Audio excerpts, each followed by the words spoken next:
Hey guys, what's up? It's Matt with 86. This is the Royal Kludge S98 keyboard, and one thing I can say about Royal Kludge is that they always seem to just deliver by listening to people and what people want and applying what people want to their products. This is no exception. The whole layout of the S98 keyboard is a compact RK98 kind of style design, with the primary layout difference being that the delete, home, page up, page down keys added above the arrow keys, and that's something that was definitely missing on something like the RK98. Also, if we'll notice, the 0 key on the 10 key or the numpad right there is returning to that full size sort of standard format, and I like that a lot. I like having my 0 back at a normal size. In the box, we get a quick start guide, a USB A to C cable where the A side is capped with a cable that converts it to a C, so if you want to go USB C to C, you can do that. Some additional switches, I'll cover more in a moment, as well as a switch and cap pooler. Pretty standard inclusions these days. It's pretty much in every mechanical keyboard you're going to buy. That's hot swappable. The turquoise one, which is the one I'm looking at here, as well as the lavender one, both come with stock Royal Kludge linear style 5-pin hot swappable switches, as I mentioned a minute ago, and they're called Viridian switches. While the sky blue and the clay green variants, they come with a tactile Royal Kludge pale green switch. For those that don't know, tactiles are usually louder, more clicky-clacky sounding mechanical switches, while linear often refer to a more thockier, quieter, kind of bumpy sound. Before we go any further, let's pause here with this keyboard, the linear Viridian switches, and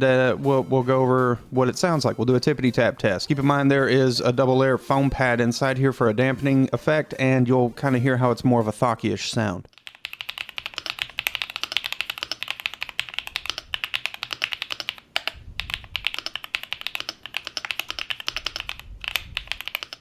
Typing on this keyboard is a good experience. At first, I wasn't personally sure if I liked it, but in minutes, I ended up loving it. I really like the way this keyboard feels, and I like the way it sounds. It can be kind of weird to describe it, as it's an experience that once you try it, you just sort of know, but it's one of those, it's better to try it than to just hear me type on it. On the back is a USB-C for going wired mode, which also allows the keyboard to function as a single USB pass-through via the USB-A next to it. There's an on-off toggle to disable wireless functions and use it in wired mode, or to enable Bluetooth or 2.4 gigahertz. In true Royal Kludge fashion, it can save up to 3 separate Bluetooth profiles, so you can be Bluetooth to one computer here, one computer over there, something else, a living room HTPC, and just swap between the profiles as needed for what device you need to use it on. Now, Bluetooth for gaming is not something I'll typically recommend. I have connection issues with Bluetooth, and I don't like it if it misses what I'm clicking, and that's just me with Bluetooth.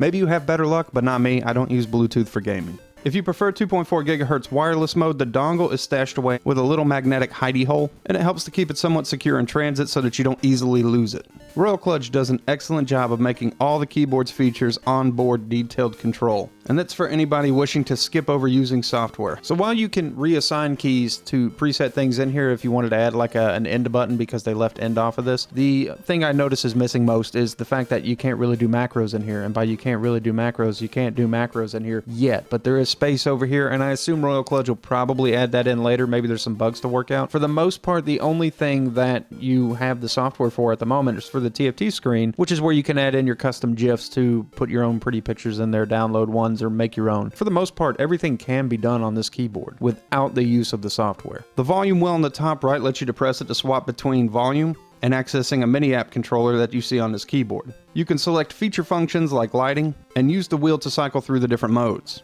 It does have a pretty generous amount of battery life, and one of the great things about these little screens, as kind of gimmicky as they may seem sometimes, is that you can easily see what your battery life's at up there. We've got riser feet on the bottom that are pretty standard looking. The keyboard feels really quality when I'm using it. It's just been a good experience overall. I know this was really quick and just a quick overview, but I hope you guys found it helpful and useful. I'll see you guys in the next video I do. You have a great day, night, whatever it is.